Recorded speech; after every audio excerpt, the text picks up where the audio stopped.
Amigos, muy buenas noches.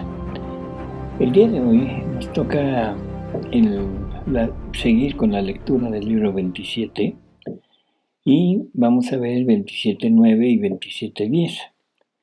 Pero la lectura del 27.9 es excesivamente interesante porque nos va a dar todos los parámetros para entender lo que un alma que vive en la divina voluntad puede llegar a ser en ese eterno presente de Dios. O sea, es en verdad maravilloso. Vamos a oírlo y vamos a irlo meditando poco a poco. Ojalá y que podamos captar perfectamente lo que nos va diciendo. Entonces, 27.9, octubre 24 de 1929. En la divina voluntad, el alma tiene todo en su poder, porque encuentra la fuente de las obras divinas y las puede repetir cuanto quiere. Me sentía toda abandonada en el fiat divino, siguiendo y ofreciendo todos sus actos, tanto de la creación como aquellos de la redención. Y llegando a la concepción del Verbo decía entre mí, como quisiera en el querer divino, hacer mía la concepción del Verbo para poder ofrecer al ente supremo el amor, la gloria, la satisfacción, como si otra vez el Verbo se concibiera. ¿Qué está queriendo Luisa? Está queriendo apropiarse prácticamente de este acto de la concepción del Verbo, ¿sí? Y poder tenerlo como propio y luego ofrecerlo al ente supremo, sea la divinidad, al Padre, para darle el amor, la gloria, la satisfacción, como si de nuevo se estuviera renovando la concepción del Verbo eterno. O sea, ese sería como un regalo maravilloso que se le podría hacer a la divinidad, el poder darle nuevamente el gusto, la enorme satisfacción de estar llevando a cabo este acto que era el principio del regreso del hombre a Dios. Entonces, ¿qué le dice Jesús respecto a esto? Simplemente le dice, hija mía, en mi divina voluntad el alma tiene todo en su poder. No hay cosa que nuestra divinidad haya hecho, tanto en la creación como en la redención, de la que nuestro fiat divino no posea la fuente, porque Él no pierde nada de nuestros actos. Es más, es la depositaria de todo. Y quien posee nuestro querer divino posee la fuente de mi concepción, de mi nacimiento, de mis lágrimas, de mis pasos, de mis obras, de todo. Nuestros actos no se agotan jamás. Y conforme hace memoria y quiere ofrecer mi concepción, viene renovada mi concepción como si de nuevo me concibiera. Resurjo a nuevo nacimiento. Mis lágrimas, mis penas, mis pasos y obras resurgen a nueva vida y repiten el gran bien que yo hice en la redención.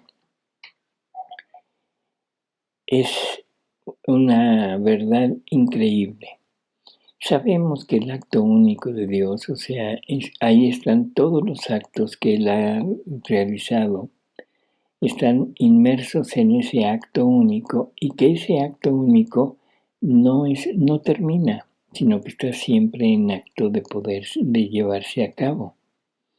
Pero ahora nos está diciendo que el alma que llega a vivir en la divina voluntad se coloca en esos actos que ha hecho la divinidad. Puede escoger, o sea, la concepción, el nacimiento, su vida infantil, su vida pública, su pasión, en fin, cualquier cosa de la redención. Pero al mismo tiempo se puede poner en cualquier momento de la creación. En el momento de la creación de los astros, de la creación del sol, de todo lo que Dios le puso al sol y a los astros para beneficio nuestro, de entender, comprender y recibir el amor que Dios puso en todo ello. Poder estar en el momento que crea, no sé, la vegetación, los árboles, el agua, los ríos, los mares. O sea, podemos regresar a esos momentos y poderlos vivir en intensidad, gozar de la plenitud del amor de Dios, del acto único de Dios ahí en ese momento, recibir todo esto, hacerlo nuestro y poseyéndolo, ahora se lo podemos ofrecer y decirle, Señor, te presento esta obra tuya para mayor gozo. A mí me gusta un ejemplo que pongo, porque quizá lo entendamos un poco mejor. Una mujer, una pareja que tiene un hijo o una hija, ¿no? Y que ya es una persona ya pues grande, adolescente, y de repente se le platicando con la mamá, se le pregunta, oye, ¿te acuerdas de cuando nació tu hijo, tu hija? Y entonces como que se revive el recuerdo, dice, sí, y como que recuerda aquel gozo, aquella felicidad de haber dado a luz a este hijo o a esta hija. Eso es un recuerdo. Llega otra persona y dice, oye, pero mira, yo tengo fotos de cuando nació. Y entonces se le presentan las fotos. Lógico, la foto hace que el recuerdo sea más vívido, más intenso, y entonces las emociones son mucho mayores. Pero otra persona llega y dice, mira, yo tomé video. Y entonces ya no es solo la imagen, sino el movimiento, el sonido, las palabras, el llanto del niño al nacer. Y entonces, lógicamente, los recuerdos van en aumento y la sensibilidad de la persona va aumentando. Pero imaginemos que pudiéramos llegar a aquel momento, tomarlo, hacerlo nuestro y decirle, mira, yo te presento esto para que lo vuelvas a vivir. Que lo vuelvas a vivir, pero no como un recuerdo, sino como algo real. Que vuelvas a sentir la emoción de tener a este niño, a esta niña recién nacido, de oír su primer llanto, de tomarlo entre tus brazos. ¿Qué sería preferible? Lógicamente esto último, porque eso se le estaría duplicando el gozo que tuvo y haciéndolo presente, no como un recuerdo, sino un hacerlo presente, vivirlo en el presente, como si de nuevo se estuviera llevando a cabo. Bueno, pues eso es lo que nos está diciendo Jesús aquí, que podemos hacer nuestros esos actos. Imaginemos el gozo de Dios de ver que su Hijo, que el Verbo Eterno, ahora en el vientre de María, una vez formada aquella pequeña humanidad por el Espíritu Santo en el interior de ella, y ahora viene el Verbo y se encarna ahí, o sea, ahí queda ya unida la divinidad con la humanidad nuevamente. Qué alegría, qué felicidad, qué gozo tan inmenso debe haber sufrido la divinidad al ver restituida la posibilidad de su reino en la tierra, al ver regresar al hombre, ese hombre que se había salido, ese hombre que había abandonado todo lo que él le había dado y ahora verlo nuevamente con él. Una gloria, un amor infinito. Y ahora podemos entrar en la divina voluntad, situarnos en ese momento, tomarlo como nuestro y decirle, Señor, aquí está, para que lo vuelvas a vivir. No que lo vuelvas a vivir en ese acto único que tienes, y en donde ese acto único te lo mantiene siempre en acto de hacerse, sino ahora te lo está dando una criatura, un hijo tuyo, que lo toma, pero ahora te lo presenta como suyo y te dice, mira, para que renueves aquello y para que dupliques tu felicidad. Y entonces la divinidad tomará aquello que se le está entregando, que es propio, que es de ella, pero que se lo está dando una criatura como si fuera de ella.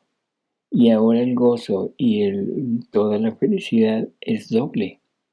Por un lado, volver a tener la experiencia, el momento aquel, pero ahora dado por una criatura que es capaz de amarlo de la misma manera que él ama, que es capaz de tomar todo su acto único y poder corresponderle, pero con la totalidad de ese acto único. Increíble, verdaderamente increíble. Dice así que quien vive en nuestro querer divino es la repetidora de nuestras obras, porque así como de la creación nada se ha perdido de lo que fue creado, así de la redención todo está en acto de surgir continuamente. Pero ¿quién nos da el impulso? ¿Quién nos da la ocasión de mover nuestras fuentes para renovar nuestras obras? ¿Quién vive en nuestro querer? En virtud de él, la criatura toma parte en nuestra fuerza creadora. Ojo con esto. Toma parte en nuestra fuerza creadora. Por eso todo puede hacer resurgir a nueva vida. Para hacer esto que estamos comentando, de llegar al acto único, de tomarlo y de ofrecerlo, pero ahora como nuestro, que nosotros se lo damos para que lo goce, para eso se necesita forzosamente la virtud creadora, ¿sí? La fuerza creadora de Dios. Si no, definitivamente no se podría. Y por eso creo que lo dice muy claro.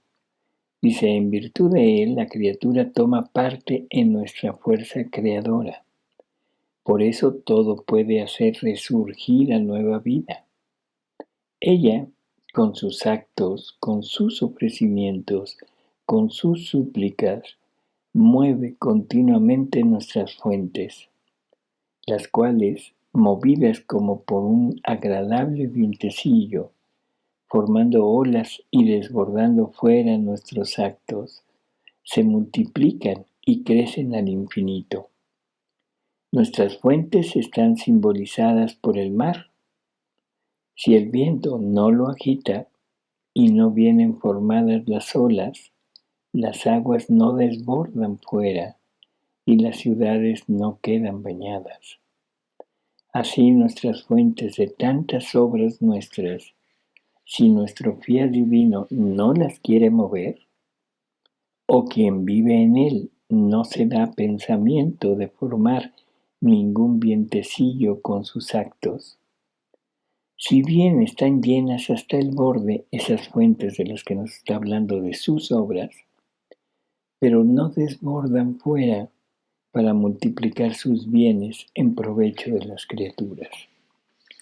Y aquí vemos la necesidad absoluta del alma que llega a vivir en la divina voluntad, en el fiat divino, porque ella puede mover, puede hacer que esas fuentes se agiten y desborden fuera. Es como un viento impetuoso que las mueve y hace que las aguas se encrespen y salgan fuera para toda la familia humana. Así que tenemos como posibilidad, como potencia, como fuerza creadora y como responsabilidad, una responsabilidad enorme de hacer que toda la familia humana reciba estas gracias, estos dones, esta felicidad que el alma mueve de las fuentes de Dios. Dice, además de esto, quien vive en nuestro fiel divino conforme va formando sus actos, estos suben al principio de donde salió la criatura. No quedan en lo bajo, o sea, no se quedan a nivel humano, sino que suben hasta el principio de donde salió la criatura. Y la pregunta es, ¿de dónde salimos? De la divinidad, del fiat divino creador. Dice, no quedan en lo bajo, sino suben a lo alto para buscar el seno de aquel de donde salió el primer acto de su existencia. Estos actos se alinean en torno al principio que es Dios, como actos divinos. Y Dios, al ver los actos de la criatura en su divina voluntad, los reconoce como actos suyos y se siente amado y glorificado como Él quiere, con su mismo amor y con su misma gloria. O sea que los actos de la criatura que vive en esta divina voluntad son tomados, son ya puestos y uniformados con los actos divinos. Ya no hay diferencia. Y ahora la gloria, la magnificencia, la bienaventuranza, la felicidad infinita de los actos divinos, ahora son también lo mismo para los actos de la criatura hechos en la divina voluntad. ¿Verdad que es una lectura maravillosa? 27:10. Y esta tampoco se queda atrás, es igualmente de bella, de refulgente y todo. Vamos a verla. 27:10, octubre 27 de 1929. ¿Por qué no podía venir el reino de la divina voluntad antes de la venida de Nuestro Señor a la tierra? El injerto de Jesucristo y el injerto de Adán. Estaba haciendo mi giro en la creación e iba siguiendo todos los actos hechos por el fiat divino, desde el Edén hasta el descendimiento del Verbo divino a la tierra. Pero mientras esto hacía, pensaba entre mí, ¿y por qué no vino el reino de la divina voluntad a la tierra antes de que descendiese el Hijo de Dios del cielo a la tierra? Y mi dulce Jesús, tomando ocasión de lo que yo pensaba, más bien me parece que cuando tiene ganas de hablarme, me da las reflexiones, me suscita las dudas, las dificultades, el deseo de saber tantas cosas sobre su reino. En cambio, cuando no quiere hablarme, mi mente calla, no sé reflexionar nada y recorro en su luz los actos de la divina voluntad. Entonces mi amable Jesús, saliendo de dentro de mi interior, me ha dicho, hija mía, el reino de mi divina voluntad no podía venir a la tierra antes de mi venida, porque no había ninguna humanidad que poseyera, por cuanto a criatura es posible, la plenitud de mi fiat divino. Y no poseyéndola, no había ningún derecho, ni según el orden divino, ni según el orden humano.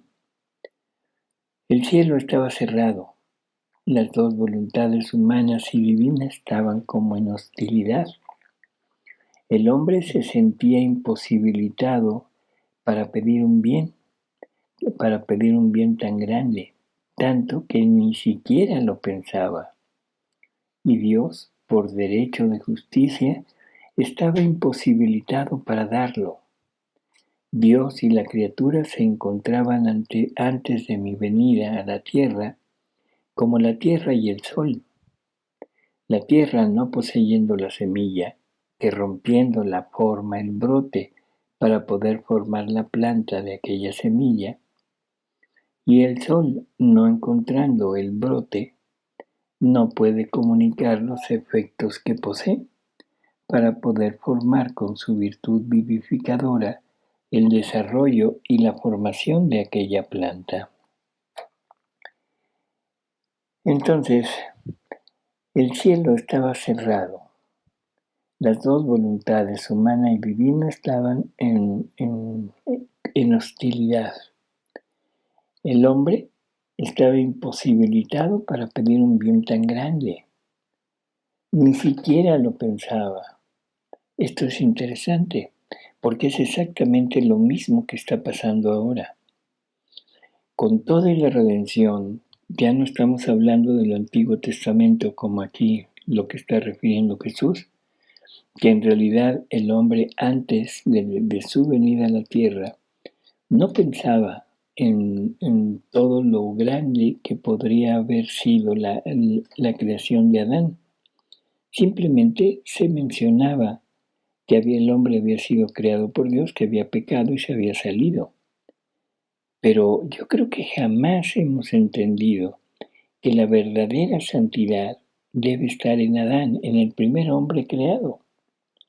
Y que si queremos una muestra, si queremos un modelo de humanidad santa, de una santidad divina en la humanidad, debemos recurrir a meditarlo en Adán, porque es el ser creado y creado perfectamente tal y como Dios quería que fuera el hombre. Lo mismo nos pasa ahora. A Adán incluso ya lo desaparecieron. Ahora se dice que Adán no existió como persona. Ahora se habla de pueblos, se habla de una aparición del hombre en varios lugares, en varias formas. Se habla de una evolución, no la darwiniana, que incluso la iglesia dice que no, pero sí de una evolución mitigada, como si Dios no supiera hacer obras completas, como si Dios cuando dice que va a crear al hombre y semejanza de él, primero lo crea como una amiba, como una molécula, y luego tiene que irla formando poco a poco. Eso es disminuir la potencia, la sabiduría, la inteligencia, el poder de Dios. Y en la actualidad ya nunca pensamos en eso. A lo más, la gente que se acerca a Dios, la gente católica, la gente que cree en Cristo, la gente que cree en Dios, aspira a una santidad humana y generalmente ni siquiera a una santidad de virtudes, sino simplemente a una vida mediocre, porque esa es la vida que llevamos, mediocre, de no hago bien pero no hago mal. Yo no le hago mal a nadie, yo vivo así, yo vivo mi vida, pero la vivo de acuerdo a mis gustos, a mis satisfacciones, todo lo que yo me vuelvo el centro de la moralidad en mí. Lo que está bien para mí está perfecto, no importa que vaya en contra de Dios. Y todo esto ha sido porque hemos olvidado la santidad originaria del hombre y lo que el hombre debe de ser, que eso la única forma de poderlo entender es en el primer hombre creado, que es Adán, que fue creado a imagen y semejanza de Dios en su Hijo Jesucristo. Bueno, dice, y Dios por derecho de justicia estaba imposibilitado para darlo. Dios y la criatura se encontraban antes de mi venida a la tierra como la tierra y el sol. La tierra no poseyendo la semilla, que rompiendo la forma el brote para poder formar la planta de aquella semilla, y el sol no encontrando el brote, no puede comunicar los efectos que posee para formar con su virtud vivificadora el desarrollo y la formación de aquella planta. Así que tierra y sol están como extraños entre ellos. Se puede decir, si tuvieran razón, que se mirarían como en rivalidad, porque la tierra no puede producir y recibir aquel bien, y el sol no lo puede dar. Así se encontraba la humanidad sin el germen de mi fiat. Y si no está el germen, es inútil esperar la planta. Ahora, Con mi venida sobre la tierra, el Verbo divino se vistió de carne humana. Con esto formó el injerto al árbol de la humanidad. Mi humanidad se prestó como semilla al Verbo eterno y mi voluntad divina formó el injerto nuevo con mi voluntad humana. Con esto comenzó, siendo yo la cabeza de todas las generaciones humanas, el derecho de ambas partes, humana y divina, ellos de poder recibir el reino de mi divina voluntad y Dios de poderlo dar.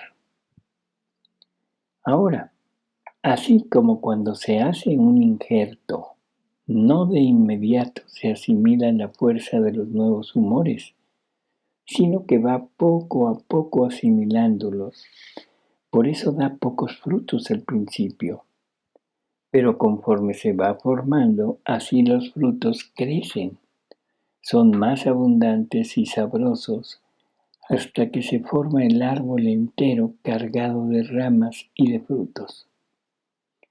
Tal es el injerto hecho por mí al árbol de la humanidad. Son cerca de 2000 años y la humanidad no ha recibido todos los humores de mi injerto. Pero hay razón para esperar, porque está la semilla, el injerto. Por eso la criatura lo puede pedir, y Dios se encuentra en la condición de darlo, porque está mi humanidad, que poseyendo en virtud del Verbo hecho carne a mi divina voluntad por naturaleza, ha restituido los derechos al hombre y a Dios. Esto también es interesante. Restituye los derechos tanto del hombre para poder recibir, como los derechos de Dios para poder dar. Y tanto sufre el que no recibe, como sufre el que tiene y no puede dar, y todo queda dentro de él obstaculizado. ¿Sí? Dice, por eso todo lo que yo hice en la redención no es otra cosa que preparativo, riego, cultivo, para dar desarrollo a este injerto celestial hecho por mí entre las dos voluntades, humana y divina. Y ahora sí, ya tenemos una perfecta explicación de lo que la humanidad de Jesús hizo en la tierra. ¿Sí? Porque dice, todo lo que yo hice en la redención es un preparativo, es un regar ese cultivo para que el injerto pueda desarrollarse. Ese injerto hecho por él entre las dos voluntades, la humana y la divina. Dice entonces, ¿cómo podía venir el reino de mi divina voluntad antes de mi venida a la tierra? Si faltaba el injerto, el principio de su vida y el obrar en acto en el alma, y su primer acto en el acto de la obra humana para extender su reino en cada acto de ella. Es verdad que mi fiat divino con su potencia e inmensidad extendía su imperio donde quiera, pero en la voluntad humana no se encontraba como principio de vida, sino solo por potencia e inmensidad. Se encontraba en las condiciones que se encuentra sol y tierra. El sol inviste a la tierra con su luz, da sus efectos, pero la tierra no se vuelve sol, y el sol no se vuelve tierra, porque sol y tierra no se funden juntos, de modo de formar la vida el uno en la otra. Y por eso son siempre cuerpos extraños que no se asemejan. Y por cuanto el sol la ilumina, la calienta, comunica sus admirables efectos, no comunicando su vida, ni la tierra cede sus derechos de vida en el sol, la tierra será siempre tierra y el sol será siempre sol. Así se encuentra mi divina voluntad. Hasta en tanto que el hombre no ceda la suya en la mía no puede poner su principio de vida en la voluntad humana. La fusión de la una y de la otra no puede suceder. La criatura será siempre criatura sin la semejanza y la vida de su creador en el fondo de su alma, que solo puede formarla mi fiat divino. Entonces, se necesita forzosamente el acto del hombre cediendo a todo lo suyo para que en la divina voluntad ponga todo lo de ella en nuestra voluntad. La divina voluntad no puede dar el principio de vida en la voluntad humana. Se necesita forzosamente la fusión de la una y de la otra, ¿sí? Y eso no puede suceder mientras la criatura esté siempre adherida o apegada a lo suyo. Necesita desapegarse, necesita tomar el injerto que Jesús hizo en nosotros, ese injerto de su voluntad en nuestra voluntad, de su vida en nuestra vida, para que podamos desarrollar realmente lo que Dios quiere que seamos. Y si no lo hacemos, la criatura será siempre criatura, sin la semejanza y la vida de su creador. Cosa curiosa, dice semejanza, ¿sí? No imagen. Porque la imagen la tenemos, la imagen es la parte exterior que es exactamente igual a la de Jesús. Nuestro organismo, nuestro cuerpo tiene todo lo mismo que tiene el organismo y el cuerpo de Jesús.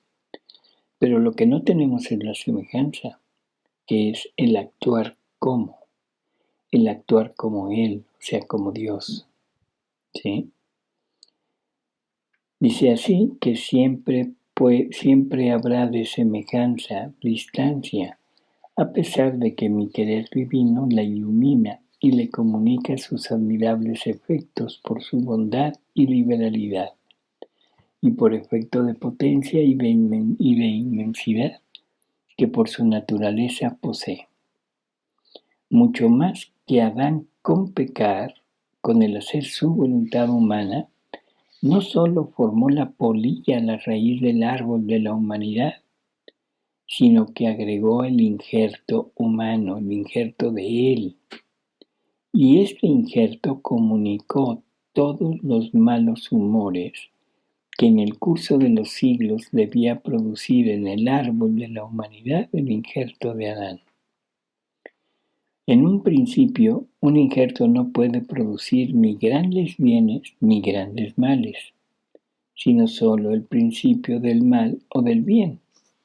En efecto, Adán no hizo todos los males de las generaciones humanas, pero apenas hizo el injerto y fue causa de torrentes de males, mucho más que no tuvo pronto el injerto contrario de mi venida a la tierra, sino que debieron pasar siglos y siglos. Así que los humores malos crecían y los malos se multiplicaban. Por eso no se pensaba en el reino de mi voluntad. Pero cuando yo vine a la tierra, con mi concepción, formé el injerto contrario al árbol de la humanidad, y los males comenzaron a detenerse, los malos humores a destruirse. Así que hay toda la esperanza de que el reino de mi divina voluntad pueda formarse en medio de las generaciones humanas. Las tantas verdades que te he manifestado sobre mi fiat divino son sorbos de vida, de los cuales ¿quién riega, quién cultiva, quién aumenta los humores al árbol de la humanidad injertado por mí? Así que si en el árbol de mi humanidad ha entrado la vida de mi fiat divino y ha formado el injerto, hay todo para esperar que mi reino tenga su cetro, su justo dominio y su mando en medio de las criaturas. Por eso, ruega y no dudes.